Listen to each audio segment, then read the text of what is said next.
Monster Hunter World has done it again. So we already know that this game is the best-selling Capcom game in history. But now, it goes even beyond that.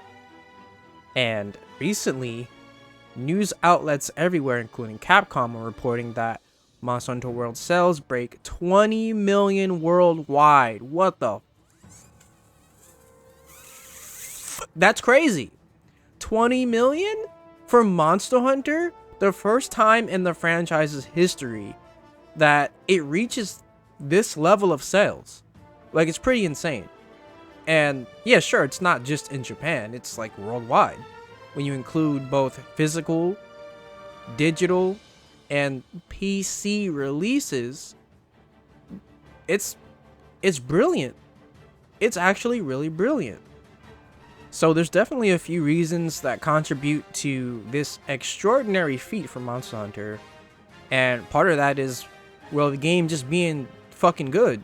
The game is great. The game looks great. And for the first time ever, we got a Monster Hunter game on PC. It opened up Monster Hunter to an entirely new audience. And even Capcom's press release celebrates this fact. And Capcom also is on the record as saying that they want to focus more on PC games now. Not that they want to replace consoles, but they want PC and console to be a 50-50 affair so that, you know, most of their games will be released on PC alongside their console counterparts.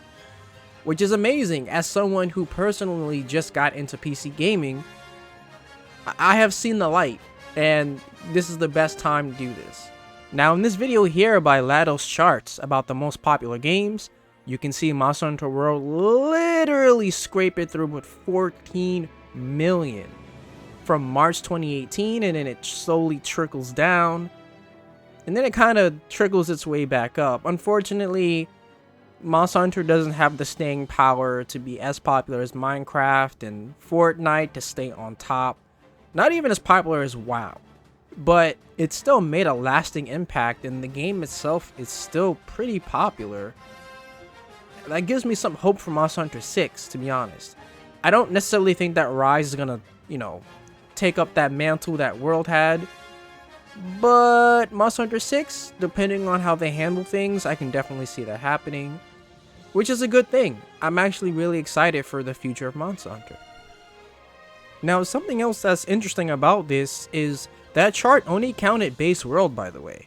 So if you count Iceborne and then also Iceborne going on sale and then the Ultimate Edition of Iceborne, that is what pulled it to 20 million. So I'm pretty sure if another chart was made and it included both World and Iceborne, it would definitely pop back up on that chart, which is good. Not only that, but this game has even more feats, especially on Steam. Steam charts was literally off the charts. I won't do that shit again. But Steam charts was fucking booming when World first came out, and it had a pretty big player base. And in fact, even now, the game is kind of more popular than Rise at the moment, which says something.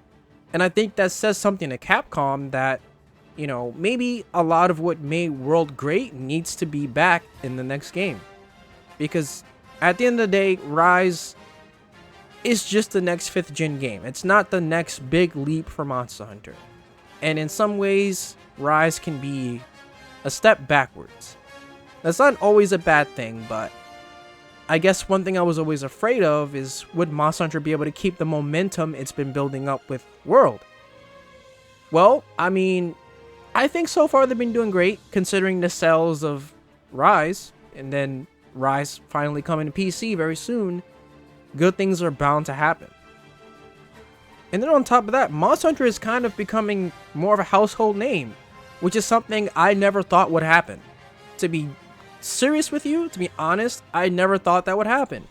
I started playing Monster Hunter in 2015 with Monster Hunter 3 Ultimate, and that's the last thing I expected.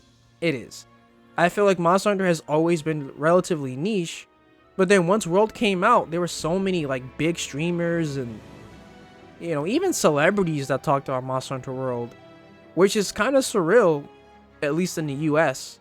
You know, anywhere outside of Japan, you know, that's a big deal.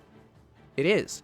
And even though this game doesn't exactly, you know, reach as many people as Fortnite does, or, you know, as much as Minecraft does, which is notorious for just being an extremely popular game and a genre-defining game.